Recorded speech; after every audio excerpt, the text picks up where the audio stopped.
Please consider supporting Black Women United YEG for the protection and advancement of black women and girls in Alberta. You can learn more about them at bwunited.ca. They are always looking for donations and volunteers. So please, again, support Black Women United YEG for the protection and advancement of black women and girls in Alberta. Again, that website is bwunited.ca.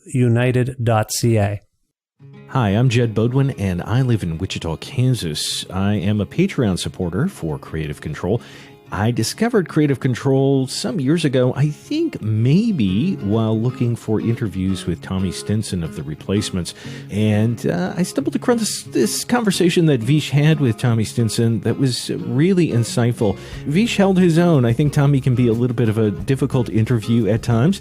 And it went really well, and it really got into some areas that I wasn't expecting. And I thought, gosh, I have to listen to more of this guy and his podcast.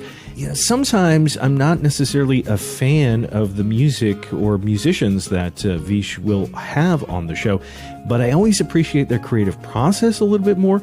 And more times than not, though, it does lead me to finding a new musical artist that I'm interested in, or to think a little bit differently about maybe some artists whose work I've overlooked.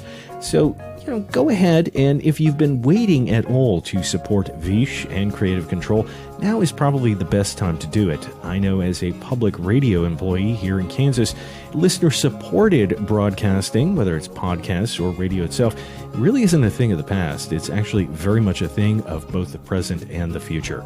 So, yay Vish, yay Creative Control. To make your flexible monthly donation to Creative Control, please visit patreon.com/Creative Control today.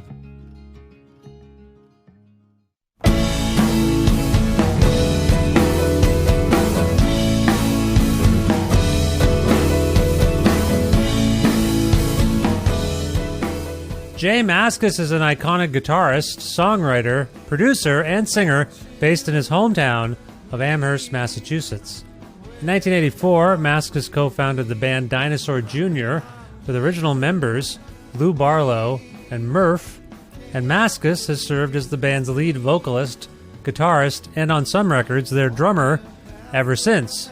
He has also tended to projects like The Fog, Heavy Blanket, Witch, and Sweet Apple, and has released 5 solo albums since 1996, including his latest one, What Do We Do Now?, which was released by Sub Pop on February 2nd, 2024.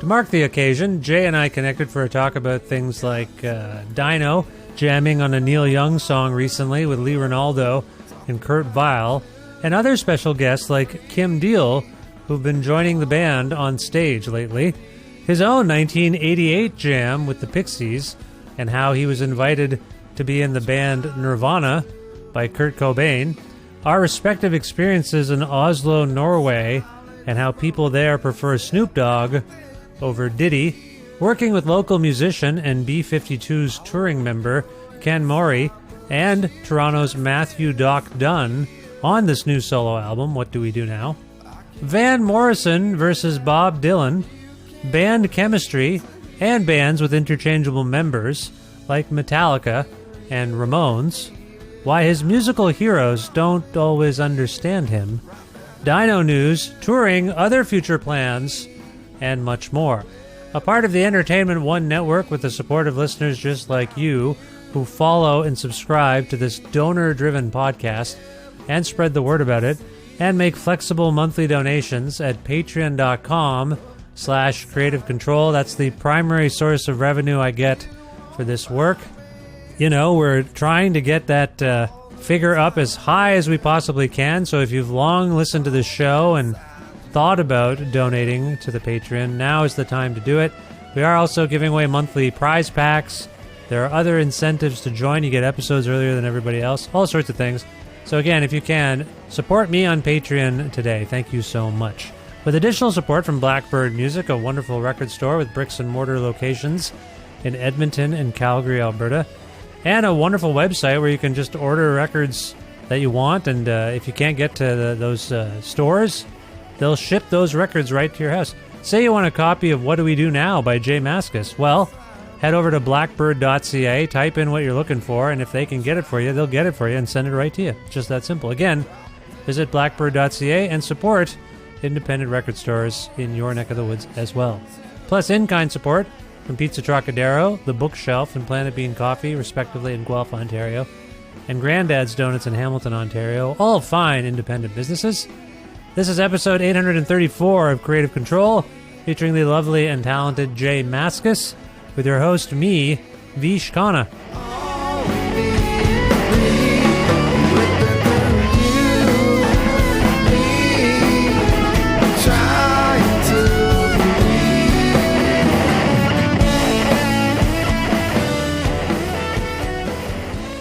Hey Jay, how's it going? Pretty good. Good. It's nice to chat with you again. Where in the world are you? I'm at home. Nice. Whereabouts is that again? Amherst, Massachusetts. Ah, lovely. Yes, I think the last time we spoke you were there as well. How long have you been there exactly again? Since birth. Hey, you never lived anywhere else? Yeah, I lived in New York, but I usually go back and forth. And how are things going in Amherst generally, would you say? Oh, pretty good. You went for a bike ride? Everything's nice out there? Yeah, the weather was great today. Oh, nice. How often do you go biking? Pretty much every day. Has that replaced, were you ever a runner or anything like that?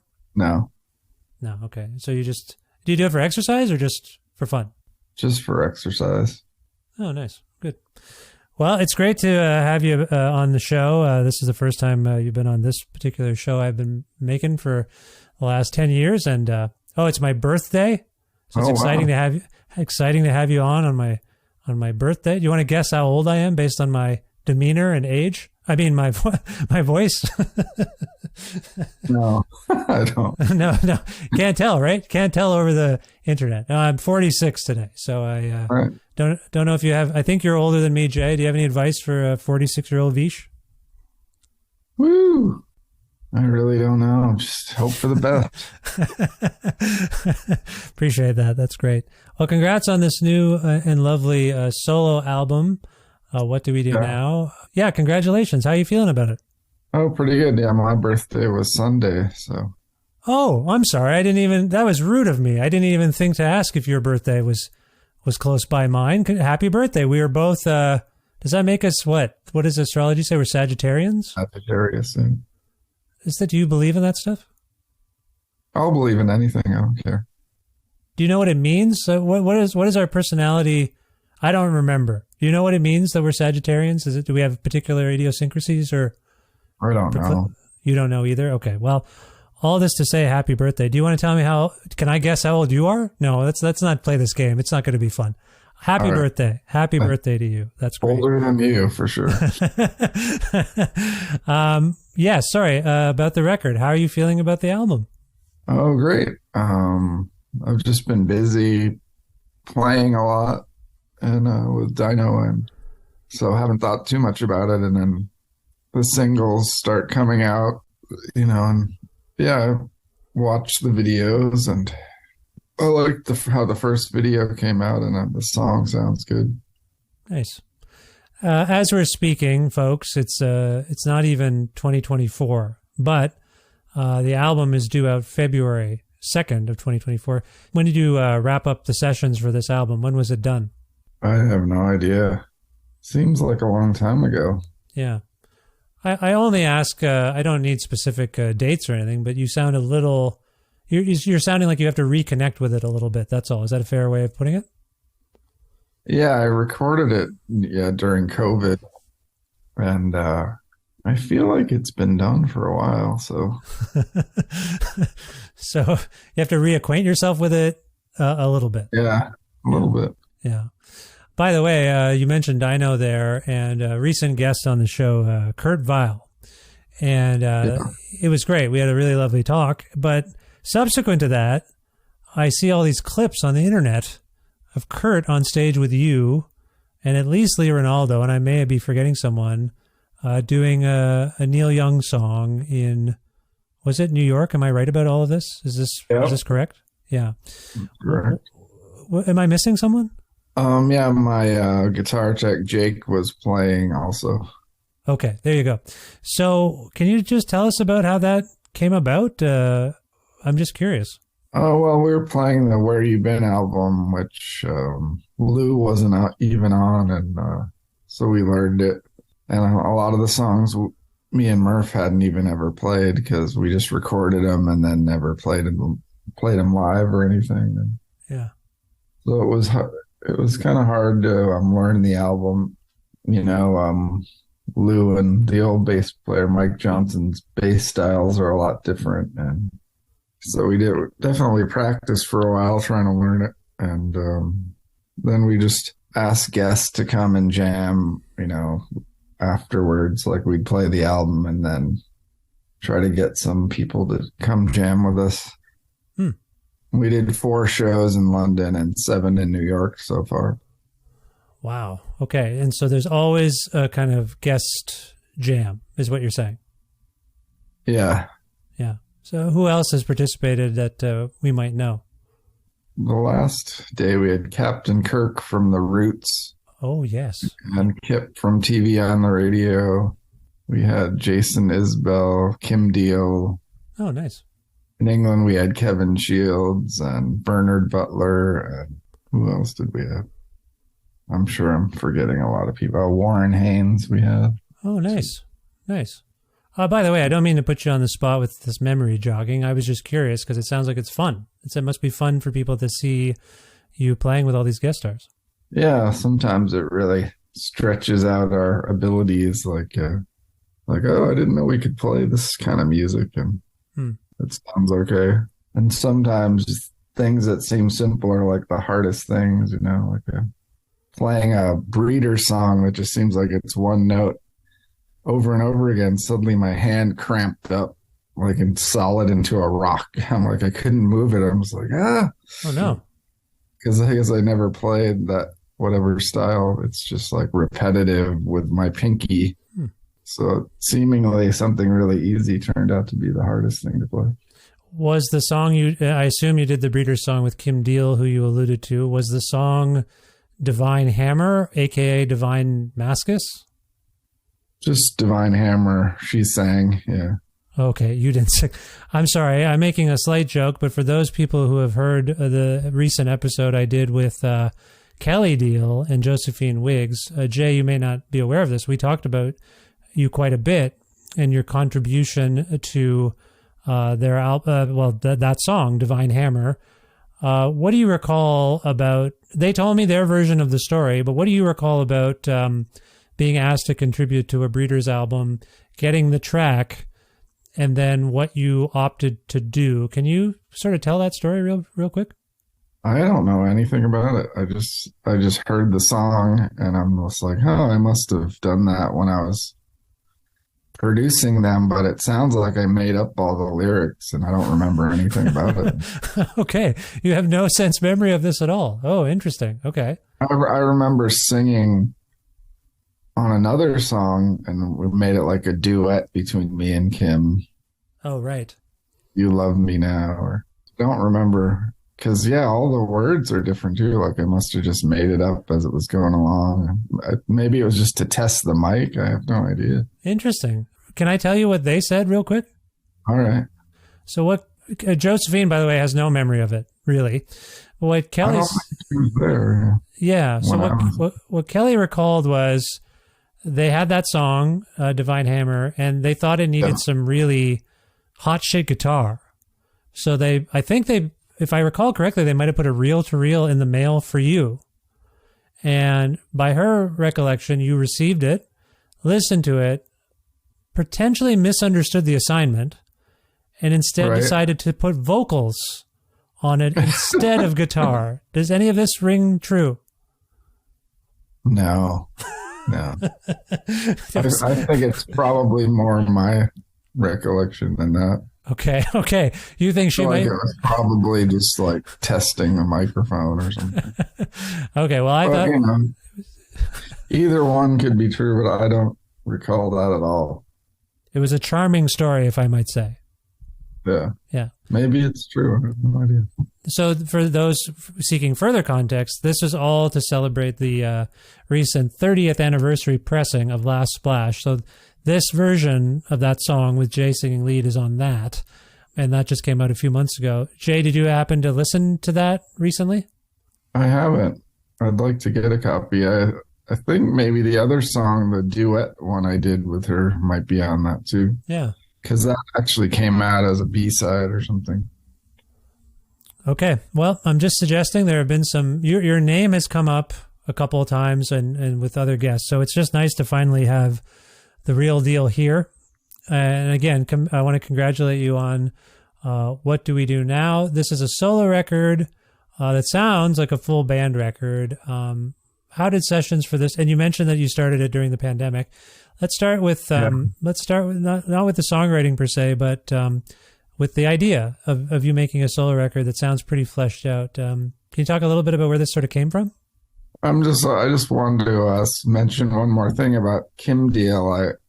I was really surprised when we were playing that Murph and Lou got really excited when they heard Kim Deal was going to play. They're like, how do you know her? It's like they had never met her or something. And I was like, you don't know her? I just didn't understand that.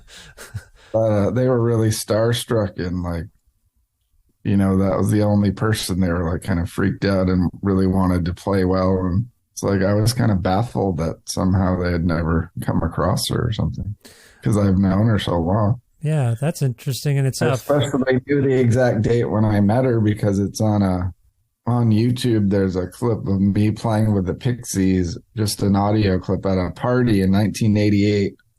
Charles wasn't there, so I played Gigantic with the rest of the Pixies because I had heard it on tour a lot, so I kind of knew how it went. And that's the first night I met Kim. I remember like December of 88, and I'm like, so I was kind of baffled that they've never somehow run into her or something. Yeah. It's weird. Well, that's a really cool way to get to know someone. So you met that night and you had to fill in for Charles. Like that's a lot. Is that the only song you played? Yep. Okay. Wow. That's cool. Yeah. For what it's worth and to empathize with Lou and Murph, Kim is someone I've long wanted to interview. And I felt like I was pretty close with this Last Splash oriented interview. But it didn't quite work out. Apparently, and I don't want to spill too many beans, but there may be a solo album by Kim coming out in the next couple of years or something. So I was told, hang on to my hat kind of thing. So just to suggest to you and to empathize with Lou, who's been on this show a couple times already, I relate. I've never met her, want to talk to her. I hope it happens. So she's wonderful. It must have been nice for you and probably sentimental to share the stage with her at these Dino shows, right? Yeah, it was awesome. Yeah. I mean, were you excited? Yeah. But not to the point where, like, I don't know, not in the same way. Like, I already knew her quite well. And so that was the part that baffled me. Like, have you ever been in a circumstance like the ones you're describing where there's a freeform jam with a special guest or you're called and asked to be a part of something? Is there anyone that's sort of left you the way Kim left Lou and Murph? I'm sure there has. I'd have to think about it for a while. Nothing pops to my head immediately. Okay. All right. But it sounds like a feasible. I remember being really excited when Nirvana had Big John from The Exploited. The guitar player was Nirvana's roadie when, Nevermind came out, and I was really starstruck and excited to meet Big John, and he was really confused because he was their roadie at the time. I'm like, Big John, oh my God, blah, blah, blah, blah, blah. And he was just like kind of taken aback, like, why do you know about me or something? Your punk rock bona fides came through and he couldn't figure it out. That's funny. Yeah. This reminds me, sorry to keep dropping guest names on you. Michael Azerrad was just on the show as well because he have you heard tell of what he did with his book Come As You Are recently? No. He basically reissued. You familiar with that book? Do you remember that book when it kind of came out? What was it? Did you ever read that book? I feel like I must have, yeah. Yeah. So what he did this year, just I think in conjunction with, I guess, the anniversary of the book, or is it in utero? I don't remember. 30th anniversary of something. He put out something called he put out something called The Amplified Come As You Are. It's an annotated version of the book. And so he basically goes through the old book and writes these sort of blurbs that further contextualize things, in some cases clarify things that he said at the time, correct things that, it's really great for me and probably for a younger generation of people. But I feel like I bring this up because you mentioned Big John. At one point, I feel like it's mentioned that you, Jay, were potentially going to be invited to play in Nirvana. Does that resonate with you? Yeah. How serious was that? Well, yeah, in the context, it was the first time I'd seen him, and that show is on YouTube now. It's Nirvana at Maxwell's. There's a lot of it online, and me and Thurston went. I was reading about it in Thurston's book. He talks about it. I think me and I don't know if Kim was with us, but I was with Thurston, and after the show, that's when Kurt was like, "Oh, you should join my band," and I was just kind of like. At this point, like Dino was staying in hotels and Nirvana was still crashing on people's floors. And so that's where my head was at. I was like, I didn't really think much about it because there's no way I'm going to go sleeping on floors again just as I've gotten out of it, Yeah. And Dino at that point was bigger than Nirvana too. So I was just kind of like, I didn't really think much about it. Yeah. In retrospect, obviously, whatever happened. But in retrospect, do you think you could have added something interesting to what that band got up to? You never know. Maybe. I don't know. I'm sure you don't dwell on it. I mean, for some people, that would be a missed opportunity, but I don't think that's how you would. I'm guessing you don't view it that way, first of all. Yeah, I never thought about it, but it's also a missed opportunity not to kill myself also could possibly too, Right. That's a darker way of putting it. Yes. I mean, I suppose that's, I could see anything happening, it's just like, so it's hard to say if it's better or worse or what, I don't know. Sure. No, yeah. I find sort of stories like that, which we could call sort of a misconnection, if you will. That's not the right term for this, but, it's just intriguing to come upon that sequence and then just imagine an alternate history for you, for Nirvana, and the sound you might have made together. That's all. And it's whatever. It's a fantastical notion, but all this to say, it just can't. Sorry, Jay, your name has popped up in numerous ways. I realize in my life in the last few months. So I just want to say, I feel like I saw Michael Azarad backstage at our show the other night too. Passing, cool. I didn't talk to him, and I was like, "Is that Michael Azarad?" You would have chatted with him over the years for his works and stuff like that. Yes. Yeah, sure. Yeah.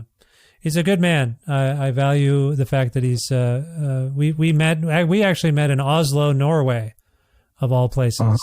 We were both invited to some festival in 2007, and whenever he has a project or something, I say, "You want to talk?" And he says yes. So it's nice. He's a nice guy. Yeah, I remember being in Oslo, Norway, and seeing Snoop Dogg and P. Diddy playing. They would play one song and then the other would play another song. They'd switch off, and the whole crowd was really into Snoop Dogg, but no one seemed to know who P. Diddy was in Oslo. So they would just kind of stare at him and who is this guy? He's dancing really bad.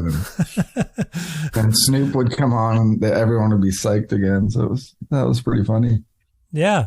No, have you been to Oslo? Maybe in your travels, have you been there many times? Yeah. It's cool. I found it expensive. That's my main memory, is that it was dark, cold, and expensive, because I was just sort of mostly, going out to shows and things like that. But I don't know. Does it stand out for you as being particularly expensive? That was my main memory. It's expensive as hell. Yeah, it's definitely expensive, but it doesn't cross my mind as the most expensive, but it is definitely expensive. Yeah. Actually, just because I don't travel as much as you, what would you rate as one of the most expensive cities? The one, I guess, that maybe I thought was the most expensive was maybe Zurich. Like trying to get a pizza and say a Coke and a pizza, and it was like $50, and this was like, in the 80s or something. It just seemed like insane. That is so weird, man. I landed in Oslo in the middle of the night. I had jet lag. First meal I go and get in some weird mall thing near the hotel. Yeah. Pizza. And it was a small pizza, and I calculated it. It was $40. Yeah. And that's when I think of the expense, I think of that small, expensive pizza. So that's weird. Pizza is the metric for. That's how you can tell what's going on. I think so. Go to whatever city, order a pizza. That'll give you the lay of the land. I think Jay and I are onto something here. Yeah. Well, I appreciate that background. I'm sorry if we went on a tangent. I was asking you about your record. What do we do now? Yeah. Do you want to talk a little bit about the conception of this thing as a solo record that, like I said, starts out as or has become, I think, one of a brilliant full band, infectious. Like it's like a pop record. It gets in my head. I really enjoy it. Oh. Where did this sort of come from your point of view?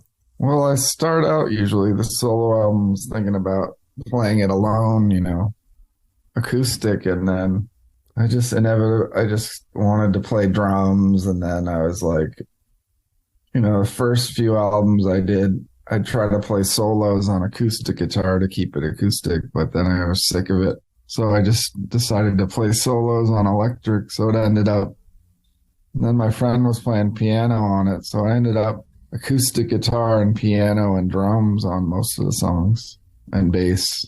So I guess it's kind of like every picture tells a story kind of lineup, like acoustic guitar and drums kind of album. So yeah, I don't really know how to replicate it live or anything. So I'm not sure what to do about that. Oh, you don't have a plan yet? I mean, I plan just playing alone probably, but seems like it might be good to have a band, but I don't know if I'll get that together. You have such a knack for these catchy arrangements, both in Dino, all the projects you've done. So I don't know. I it'd be interesting to hear this solo, to be honest with you. I think it would still come across, of course, but it does sound really cool. I just want to put that out there. It doesn't sound like a Dino record for those who haven't heard it yet. Right. It's just a totally different sound. I will confess to you that the first time I ever saw you play live, Jay, was in Kitchener, Ontario at the Volcano Club. You were playing solo. Do you have any recall of what I'm talking about? It was a solo tour, I think. No, I don't remember. Do you remember when how often would you tour by yourself while you were still tending to Dino? Quite a bit. Oh, okay. So it could have been. Any times after Martin and me, I kind of around that time, and since I've played solo sometimes. Yeah. When you play solo, have you put together solo bands? Sometimes I have an opening band and use some of the members and play some songs electric. That's happened. That's not a bad way to go, I guess, sometimes. Yeah. So we don't know what's going to happen, but you plan to do something. Yeah. Now you've got some interesting collaborators here. Were you referring to Ken earlier in terms of adding? Yeah. For those who don't know, who's Ken? Ken is like the local musical genius around here, I guess. And a few years ago, he joined the B-52s as a keyboard guitar player. He can play drums, bass, guitar, keys. Like, I just play him a song once, and then he jots down a few notes and starts playing the piano, and it sounds usually pretty much perfect. That's great. Sorry, are the B-52s hanging out in that area, or does Ken have to go see them? No, they don't. I don't know where they are, but they're not around here. I kind of feel actually they probably one of them was in upstate New York. I remember had a motel or something. But they seem like a band that would all live together in a beach house. That's what I picture right now. I love the B-52s, but they seem eccentric in some level. So they heard tell of Ken. How does he connect with them? Do you know? I never asked him. Yeah, huh. I'm like, just like, oh, you see him on TV if the B-52s are playing. Oh, there's Ken. Huh. Yeah, I don't know how that came about. Has he played in local bands that we might know beyond where you're at there in Western Massachusetts? Yeah, he's played in a lot of bands around here, and he's played a lot with the singer from Miracle Legion, Mm-hmm. and just local stuff. I don't really know. Hmm. They all like change names a lot, and every year there's a local show where they pick a theme, and then all these bands do covers on that theme, and he's always in 5 or 7 of the 20 bands or something. Hmm. And do you recall how you met him exactly, just from being around? Yeah, just from being around. Cool. A small town. I feel like I read somewhere that you mentioned that he's something of a genius. Do you play piano? You play a little bit of piano, right? Keyboards? A little bit, like only the white keys. Only the white keys. Okay. Why do you avoid the black keys? I don't know. No reason. Are they too sad for you, or? Oh no, it's just harder. I just when I bang on it, it's just kind of seems harder to hit the black ones. Right. Okay. I don't know. Can you've described as being able to play all of the keys? Is that how you would put it? Oh yeah, for sure. So he brings a lot to the table. Do you learn from? You're such a seasoned and respected musician, Jay. Do you learn from, at this point in your life, if you bring Ken by, do you learn something from him? Yeah. I wanted him to teach me the beginning of Saturday in the Park, Chicago. And first he thought I was goofing on him, but I really wanted to know how to play it. And he's like, oh yeah, I play that all the time. Oh. So one day I still hope to learn how to play that. Did he start to teach you? No, but he played it for a second, and I think I tried to play it for a second, and then I forgot about it because it does involve black keys, so it's a little. I haven't gotten to the black keys yet. I hear you on that. My son. There was a song on the last Dino record I wanted him to play piano on, but then COVID hit, so I had to play it. And I had this keyboard, the mini Mellotron. I have a real Mellotron too, but I can turn the knob to tune it so I could play just the white keys, even though it was in a different key. So that was helpful. Right. So then I had to play the part, and he said it sounded all right, but I don't know. Oh, that's cool. It sounded better. Just getting back to that Chicago song for a second. What is it about, of all the piano songs you could ask someone to teach you, what is it about Saturday in the Park that makes you want to learn it? Well, it just seems awesome. I just like it. Are you a fan of Chicago generally? Yeah. Mostly, of course, like their early stuff.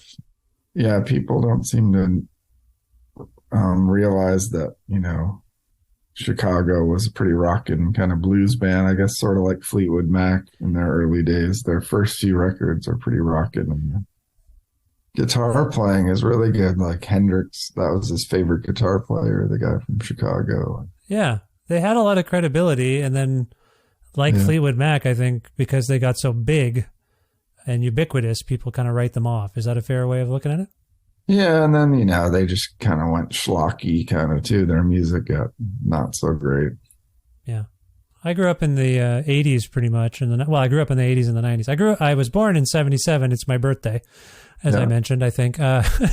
So Peter Cetera solo was kind of dominant on the radio at the time. And then I only realized later, I guess, because I was a kid, I didn't know nothing. I realized later that, he was in Chicago. It's the same voice when I'd hear Chicago songs. But there was a tendency. Would you agree? He kind of, when you mentioned the schlock, maybe his solo stuff which was massive, as I recall. It was big. But is that what you're kind of referring to as the schlockier side? I mean, beyond Chicago themselves? Yeah, that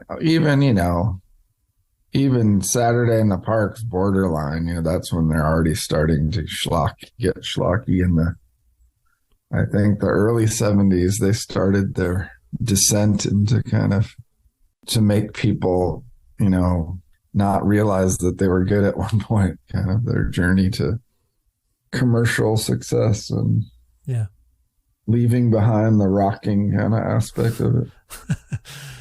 It does happen to lots of artists, I think. I don't know. Can you, not the schlock part, but can you relate to that trajectory of being respected and underground, and then you break out, and then your old fans or blah, blah, blah? You know what I'm saying? Like, could you relate at all to the trajectory of a band that starts out beloved and then has to kind of win fans back kind of thing? Again, I'm not saying this happened to you, but do you relate in any way?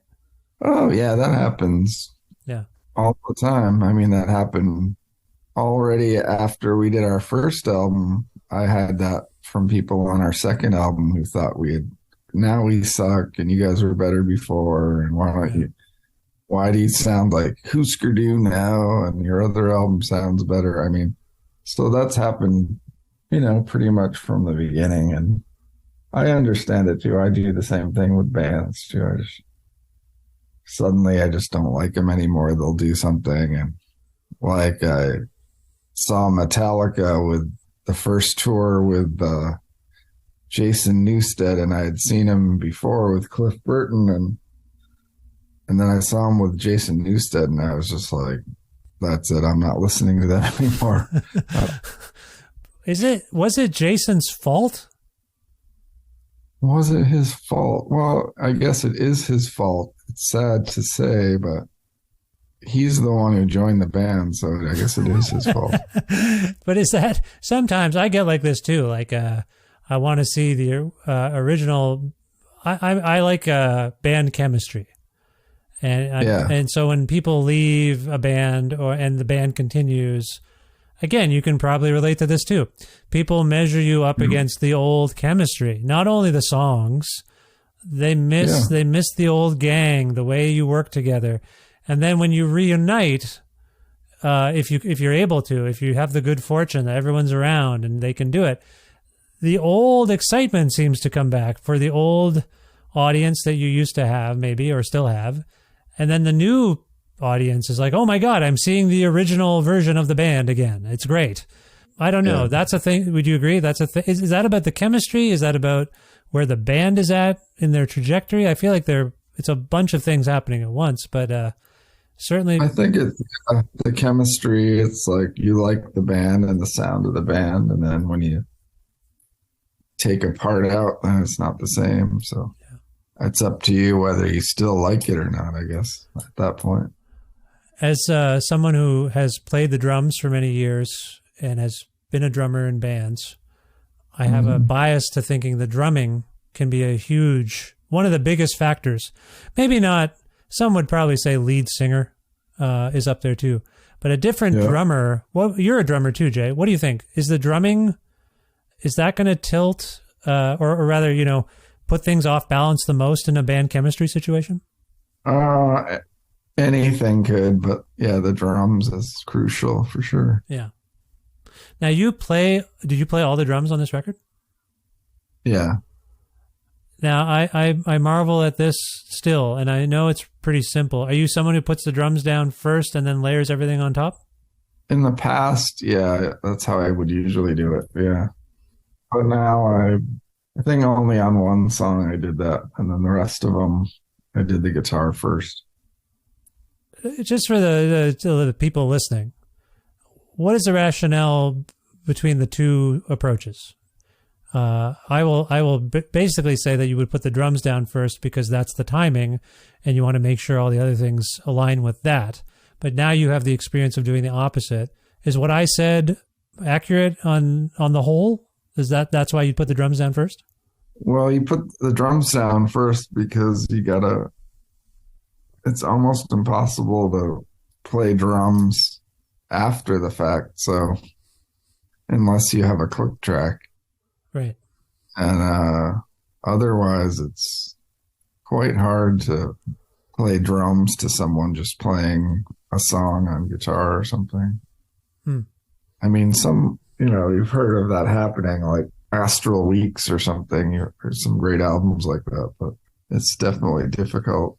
But some people think it's difficult to, when you're doing that, you have to hear the whole song in your head and play along with it on the drums. Some people find that really hard to wrap their heads around.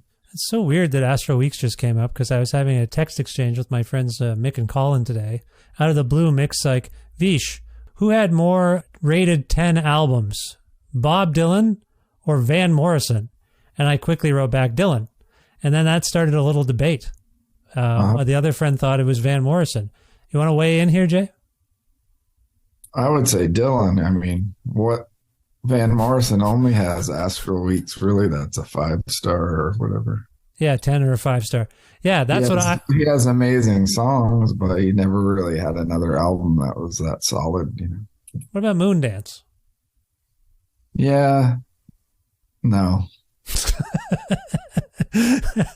Okay, I'm glad. I like it. I think it's good, but it's no Astral Weeks, and it's not. Maybe it did get 5 stars in the Rolling Stone record guide, which I used to buy all the 5-star records when I was really little. Yeah, but I don't think it's. I would say it's almost there, but it's not quite. Yeah, I don't mean to diminish Van the man, but I wrote back and said I think Astral Weeks, Moondance, and his suit from The Last Waltz, 5 stars. Dylan, It's endless. Like, are you a fan of the... All right, just for everyone listening, yeah, I'm going to do it. I talk about Bob Dylan sometimes on the show. Do you like Bob Dylan? Have you seen him lately, Jay? I do like Bob Dylan, and I passed up the chance to see him lately because I've just been seen too many bad shows that I don't want to go anymore. Oh, okay. When was the last time you saw him?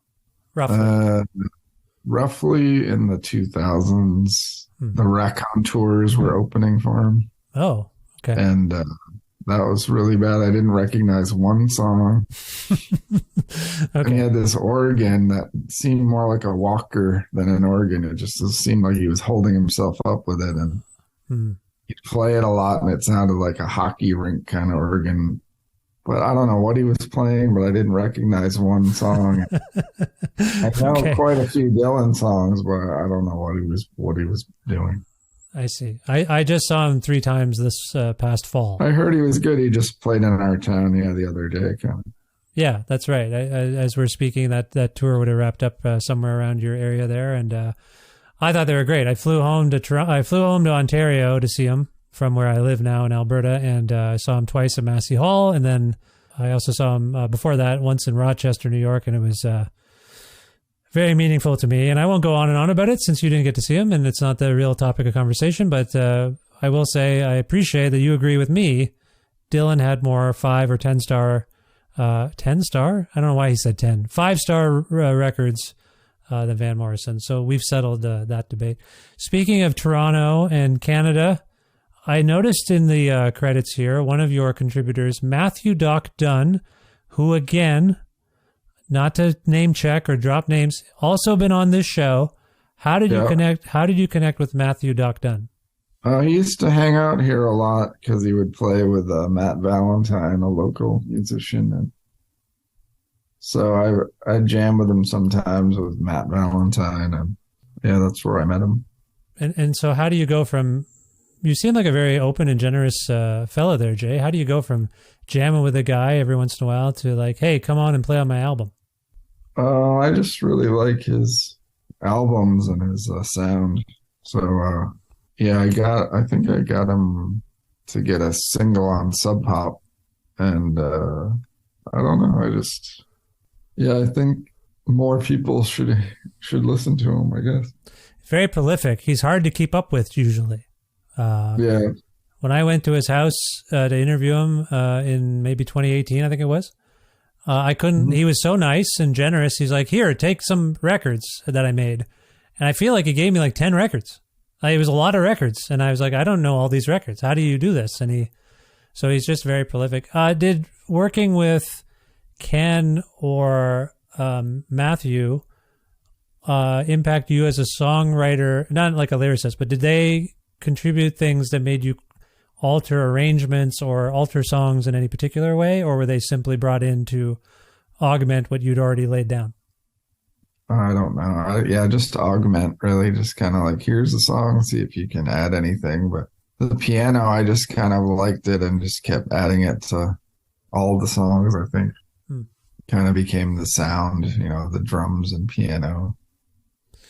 If you collaborate with anyone musically these days, like literally, like let's write songs together, can you cite people? Like I think some of us might assume Dinosaur Jr., but do you have like principal or primary songwriting collaborators in your life right now? No, I've never really. Like, I can help people with their songs, but I've never really collaborated on my songs with anyone. Why do you suppose that is? I don't know. It just seems weird. It seems so. If you come in to a band situation, you're like, the song is done. Just play your parts to this. That's how it would work. For me, I if I write a song, I hear the drums, the melody, and the guitar. So anything else is up for grabs, like bass. I'm not necessarily married to any part, but drums, I don't have much room for anyone to come up with drum parts. Some people don't understand. It's like, why don't you let the drummer play? It's like, because to me, it's part of the song. It's already there and there's no room there. But like bass, I don't hear, so you could play anything you want and I would check it out. This falls in line with the fact that probably you're a guitarist and a drummer, not a bassist. Is that a way of putting it? Yeah. I like playing bass too. If, with other people, it's just not something I'd sit around and play, but it's fun to play it, in a band context. But, I guess drummers just don't understand sometimes that drums are part of a song. They just think it's the beat to the song. It's just This goes back to what I was saying earlier. I think drums are incredibly crucial. People make fun of the drummer, but I think you take a different drummer, your favorite song by the Ramones or whatever. Like Marky played them different than Tommy. He played those parts different. You know what I mean? And I was talking about Ramones yesterday. I think I saw Richie first. That was my first Ramones show, and I thought, he's all right. But then in retrospect, I think after seeing Marky, I'm like, wow, I think Richie's better than Marky, and I wouldn't have thought that if I hadn't seen them both. Is the first time you saw Ramones in the early 90s, or when did you see them? Whenever Richie was in it, I think it was early 80s. Early 80s, right. Sorry, I was just talking about the Ramones with someone today as well, and I was trying to remember. I know they were surprised when I told them Marky came and went. And I was like, yeah, no, that's what happened. And because my daughter's named after my daughter's named Ramona. And my son, who is older than her, this all came about in some ways because when my son, who is 4 years older than her, when he was 3 or 4, he became obsessed with the Ramones. And yeah, I think that's their key demographic. But it was a bit eerie. It was a situation where I put him in the car seat. I got in the car, the 2005 Toyota Matrix. I turned on the car and I had left the CD in the player and it came blasting out.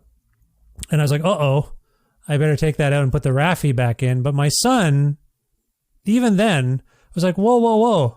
What was that? Put that back in. And that started it. He knew the first 5 Ramones albums, lyrics, sequence of the songs. He would call out what the next song was going to be. I was a little worried. It almost was like Rain Man-esque. I didn't know what was happening, but loved them. And it meant so much to me because I love them. And then when my daughter came along, there's a whole bunch of reasons why we landed on Ramona, but I think the Ramones were in the air. I'm sorry, Jay, you don't need to know about this. I'm just telling you. I have a deep affinity for that band, and but their membership lineups sometimes escape me as I get older. It's my birthday, and I'm losing my memory. You see what I'm saying? Yeah, and I was surprised that when I saw Richie, I was like, I'm not sure about this guy. He's okay. But then after when I saw Marky, I'm like, oh, I think Richie's better than Marky, which was strange, but there you go. Marky is good, though. Yeah, but I thought he would be better Okay, I appreciate it. playing live. I mean, on record he sounded good, but then when I saw him play, I'm like, I thought he maybe would.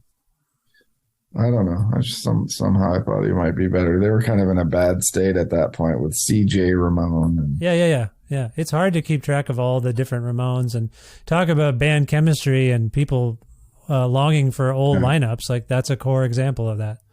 You're keeping the. I'd love to see Tommy play. That would have been cool. Yeah, and it's sad they're all gone now, and it's sad. On this record, I was pondering the lyrics, and I wanted to ask you about them. First of all, let me take this to you. You mentioned that you wrote or recorded some of this during the pandemic. Do you have kind of an overarching perspective or sense of who or what you were writing about on this batch of songs? No.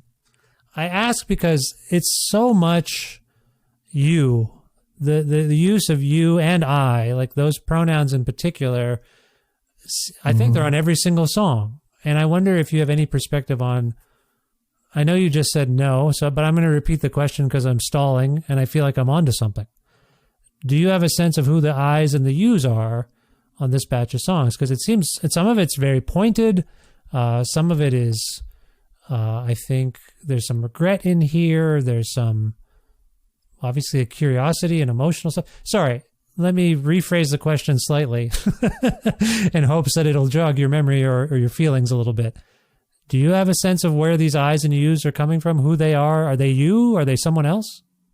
I would have to study it a bit more, but I don't know. Because sometimes it's, writing in the third person, and I'm not sure where some things are coming from. Or a lot of times it's people talking to me, These are songs or people, these things people have said to me. So I don't know. It's hard to say generally.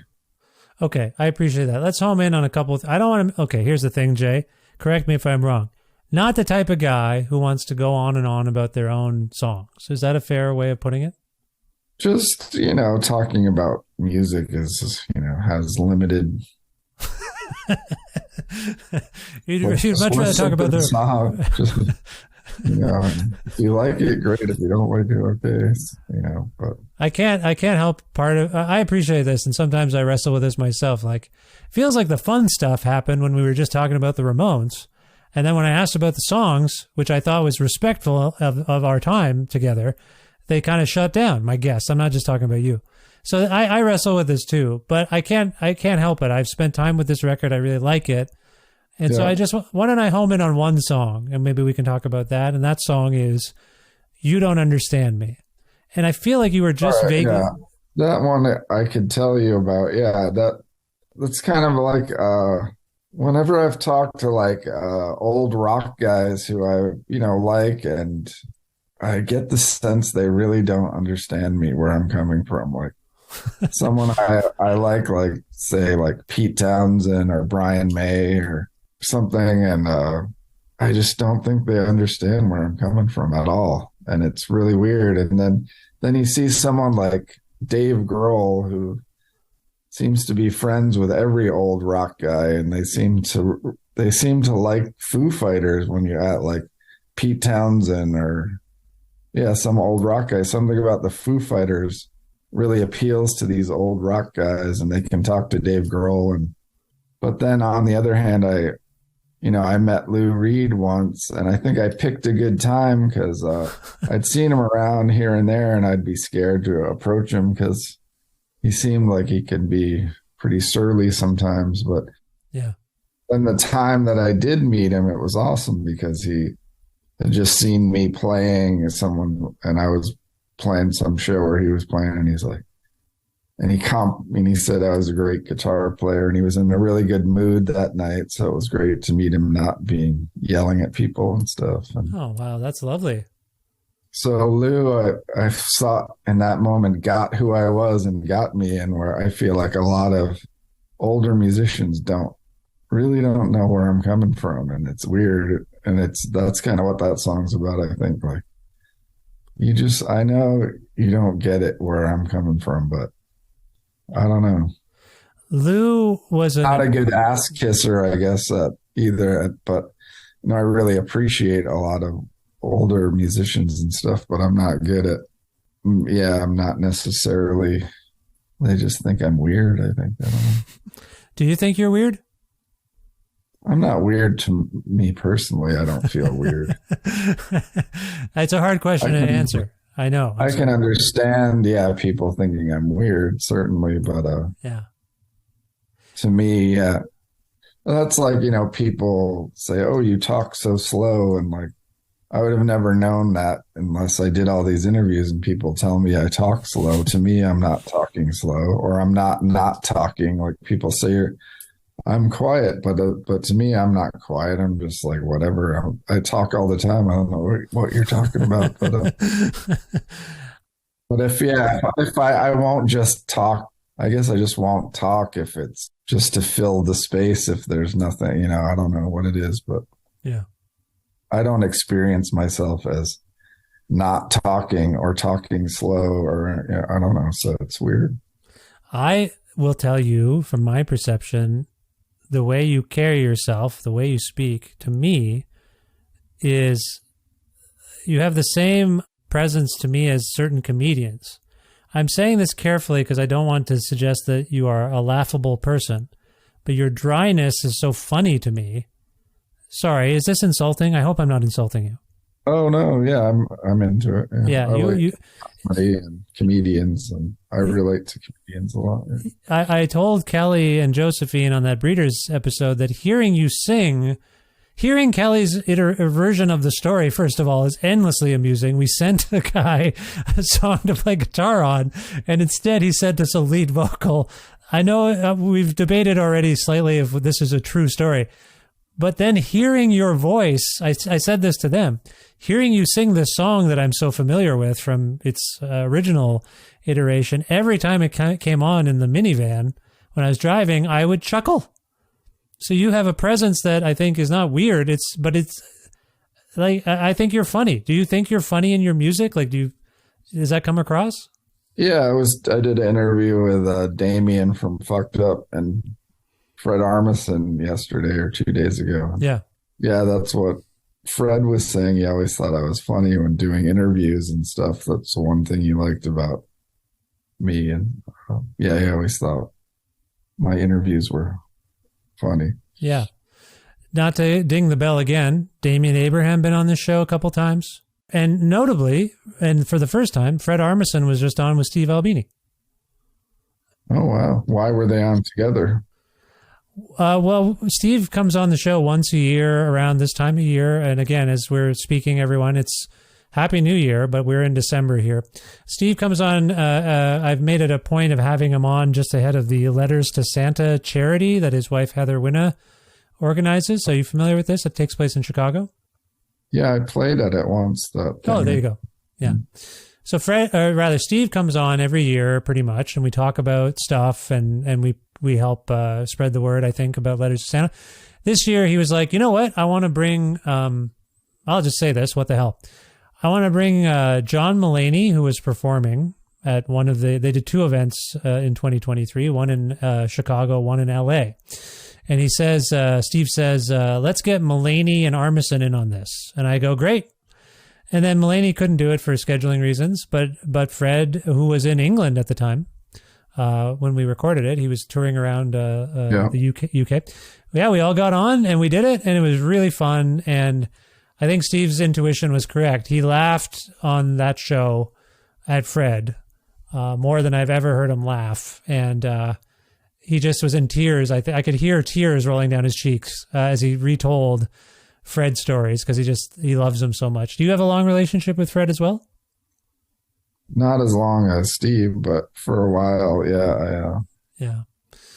So that was the context, and I would agree with Fred. You're just, to me, you're a funny guy, and it comes through sometimes in the way you deliver a line, your phrasing, if that makes sense. Yeah. So this, I just watched a Steve Albini video today on drum tuning for some reason, which is random. Drum tuning or drum miking? Tuning. Oh, interesting. Okay. I've watched the drum miking one because I wanted to emulate it at home. Yeah, here, he was talking about mics too, but yeah, mostly it was tuning. there's a guy here in Edmonton who is a big fan of Steve's work, and I can tell. I went in to do some. I started this project of during the pandemic myself. I connected with a hero of mine, a bass playing hero of mine, and I just thought I would send him drum tracks, and he immediately sent back well, not immediately, but pretty soon after, sent all these bass parts on these shaky drum tracks. I thought they were shaky. I was playing to nothing. I was improvising. I didn't know what I was doing. And he put all these parts on it, and it immediately sounded quite solid. So at some point, I got to get this project back up and running. But I've been reaching out to people to collaborate with me and my. Who was that? Who was the bass player? Well, I'll tell you, and I haven't said this to anyone else because I feel like it's still in gestation. But it's Mike Watt. Oh, all right. You've crossed paths with Mike Watt, I believe. Yes. Of course. Yeah. At Massey Hall one time we played together. Oh, nice. Yeah. He's lovely and was very generous. And when he interviewed me and he said, when you go on his show, have you been on his show? No, my brother has. Oh, your brother. What was the context there? So when I was playing with Watt, my brother's band opened for us, and Watt just invited him to be on the show and talk about his band. That's the lovely spirit of Watt. So he has me on the show, and for those who don't know, like I thought he was inviting me because I was like a journalist podcast guy, but no, he's like, send me 10 songs. I'm like, okay. So I found 10 songs from throughout my, very minor career and I sent them to him. And then by the end of the 10th song, he said, "Do you still play the drums?" And I said, no, I play with my son sometimes, but there's a pandemic and I just moved here and people have asked me to play. I just haven't got around to it. Send me some drums. I'll slap some bass on them. And he did it. It was great.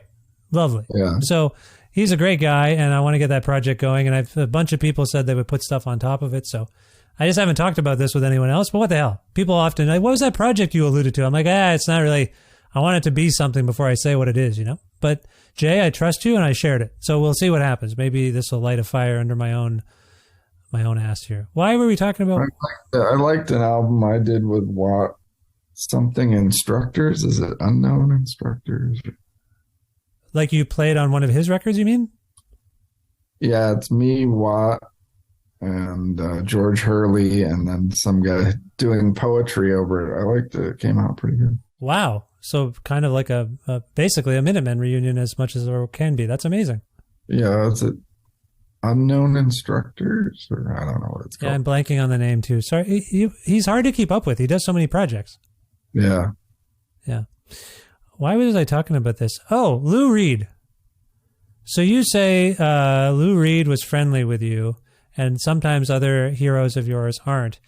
Tellingly... It's not friendly. It's just like, I can tell they just do not get where I'm coming from. You don't understand me exactly.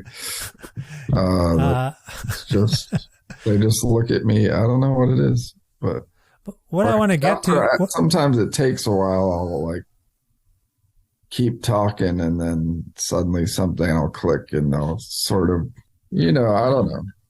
Like we just played with this guy from the Roots. He just sat in with us. And I remember sitting in with the Roots on Jimmy Fallon and him saying kind of the same thing to me, like I don't really get where you're coming from. and now I'm playing with him later, and I think he's starting to figure it out. This is Captain Kirk? Yeah. Are you playing with him more? Like beyond what you've just done? No, but it came out well. Like it was a stretch for us to play with him. Like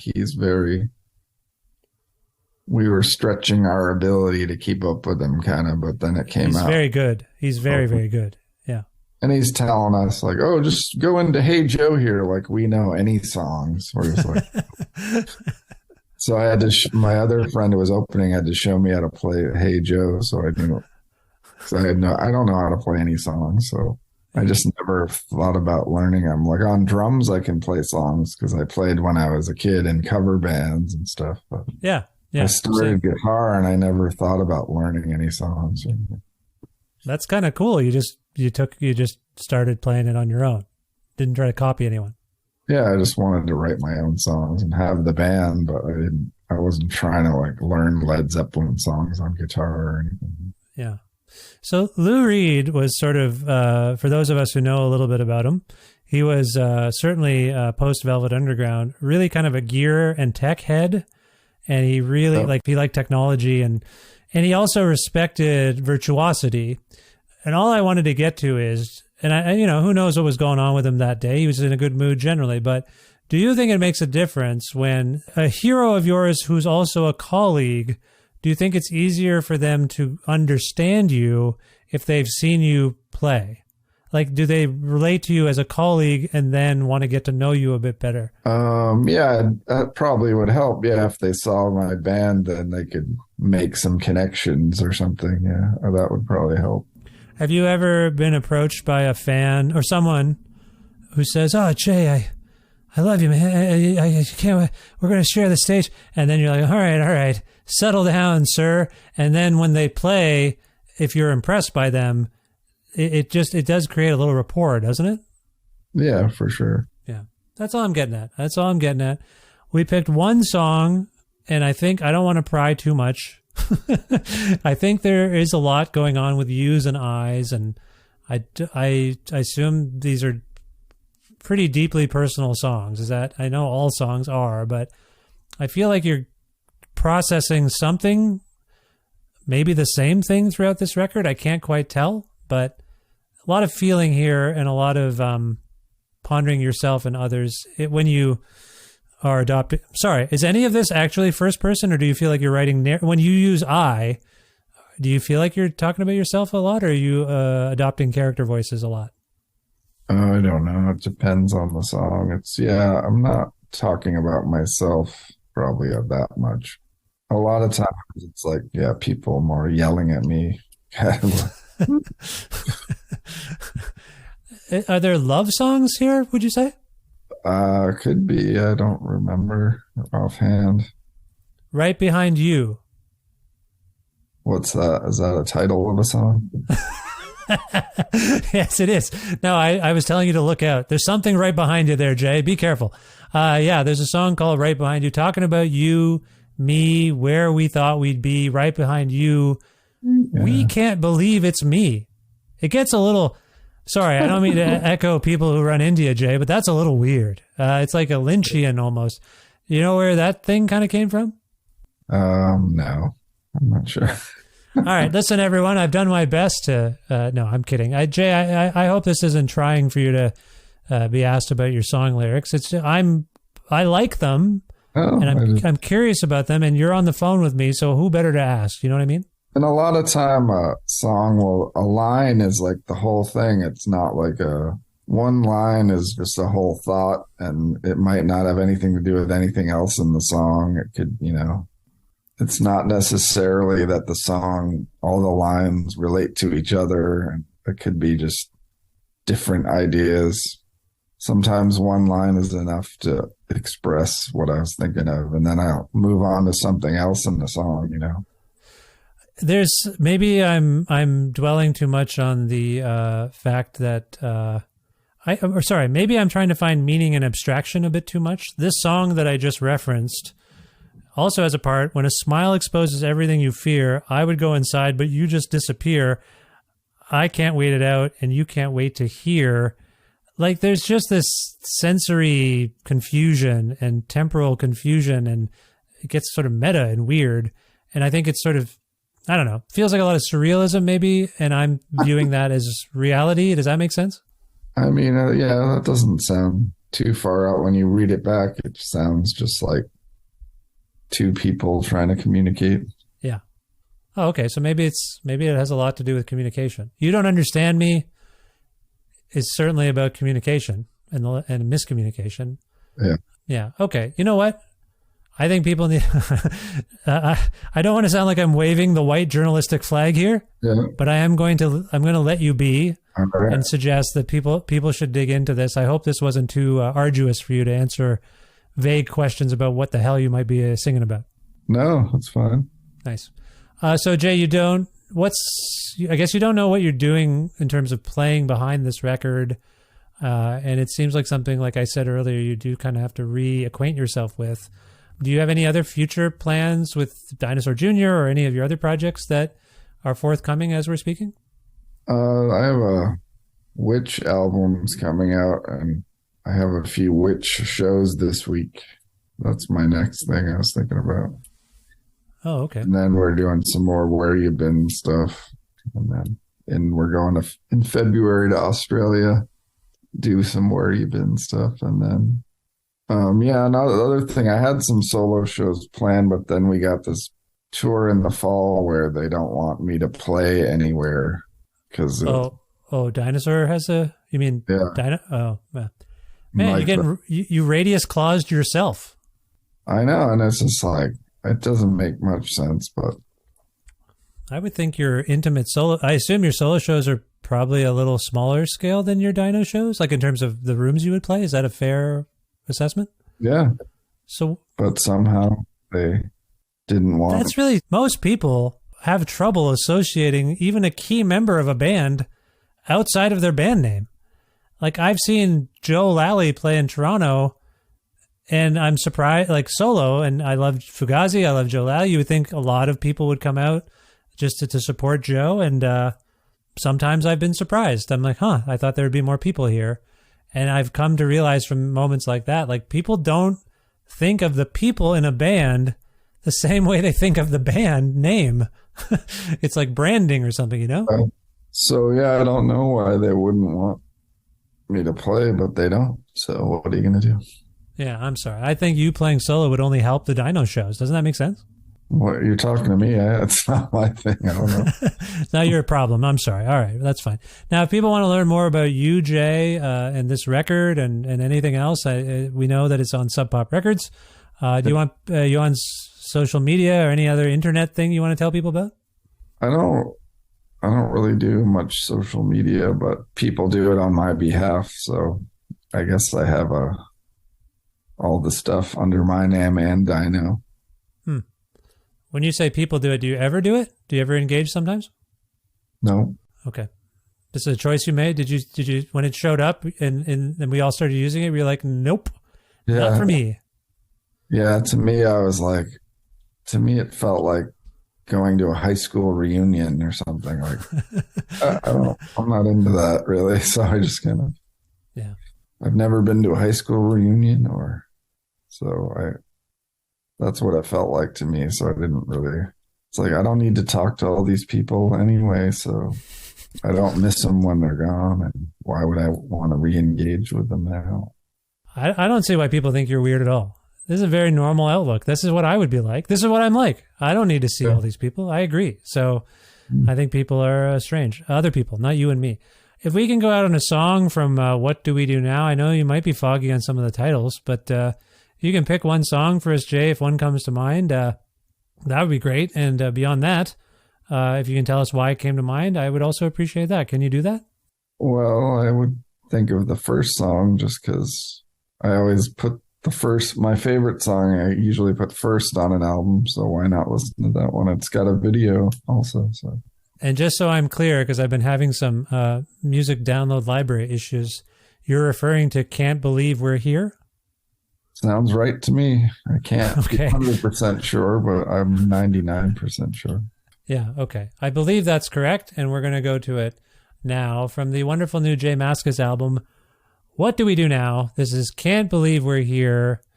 Jay, it's just always it's been a long time since you and I have spoken, and I just want to say it's an honor. I love you and your music, so thank you for making some time for me on my birthday, and I wish you the best of luck in the future. All right, thanks. Happy birthday. Thank you.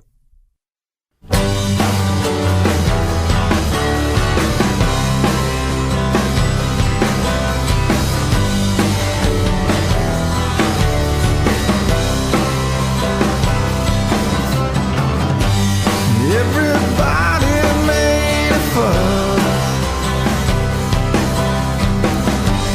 Hard to know it's one of us. Everybody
point is get up every day and try.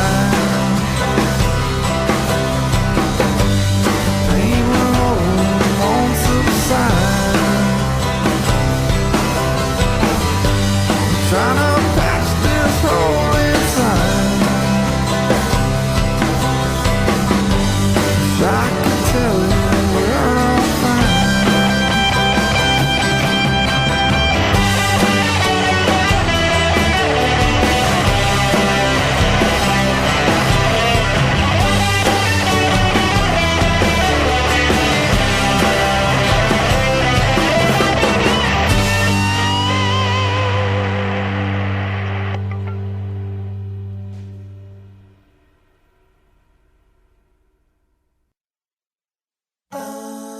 That was really thrilling to have Jay Mascis on this show. Talked to him once before on the record back in the day, and this was really fun. And maybe I should have not asked about the lyrics, I guess. I knew it. I knew it as I was like, he's not going to want to talk about his lyrics. Why are you asking about his lyrics? But sometimes I ask about people's lyrics, as you know, and sometimes it goes well. And sometimes you get like, I don't know why I wrote the thing. And you never know. I think we got some good stuff about that song, You Don't Understand Me. That was really interesting. I didn't know that he had such trouble interacting with his musical hero. So anyway, why am I doing this post-mortem on my own show? I'll leave that to you. Thanks again for listening to this episode with Jay Mascis. It happens to be the 834th episode of Creative Control, which is part of the Entertainment One podcast network and is available wherever you get your podcasts. If you can't find an episode that you're looking for, or if you want to learn more about me and sign up for my monthly newsletter, please visit vishkhanna.com. You can also follow me on various social media platforms, like the big ones and the new ones, like Blue Sky and all those ones. There's a link in the show notes that says follow Vish online, so just follow me on, whatever, Twitter, Instagram, Facebook, Blue Sky, Threads, whatever those things are. Also, please visit patreon.com/creative control to make a flexible monthly donation to sustain this podcast. $6 or more a month grants you access to exclusive content, and you get episodes earlier than everybody else. $10 or more a month, if you can swing that, you get entered in monthly prize pack draws. And as we're speaking, it's January 2024. We're giving away a big, a Beggars Group Canada prize pack featuring a bunch of records by people on Matador and 4AD, and also a copy of Mark Masters' book, High Bias. So excited to give that away. And depending on when you hear this, if you hear it by January 31st and you're at that $10 level, or you bump up to that $10 level a month on Patreon, you get entered in a draw. So if you can, do that. Have some fun. Take your chances. Roll the dice. Support this show. And if you want a Creative Control t-shirt, message me on Patreon and I'll get you one while supplies last. Thanks again to the wonderful Alberta record store, Blackbird Music. You can go visit them in person in Calgary and Edmonton, or you can order records from their website, blackbird.ca. Also want to thank Pizza Trocadero, The Bookshelf, and Planet Bean Coffee, respectively, in Guelph, Ontario, and Grandad's Donuts in Hamilton, Ontario, for their in-kind support for this show. Thanks, as always, to my friend Jim Guthrie for lending me some music on the show. You can learn more about Jim at jimguthrie.org. And finally, thank you so much for listening to this episode with Jay Mascis. I hope you'll check out his new album. It's a beautiful one. I hope you'll subscribe to this show or follow it, and tell your friends all about Creative Control and how sometimes when I ask people about their lyrics, it goes better than others. Otherwise, I will talk to you very soon. Bye for now.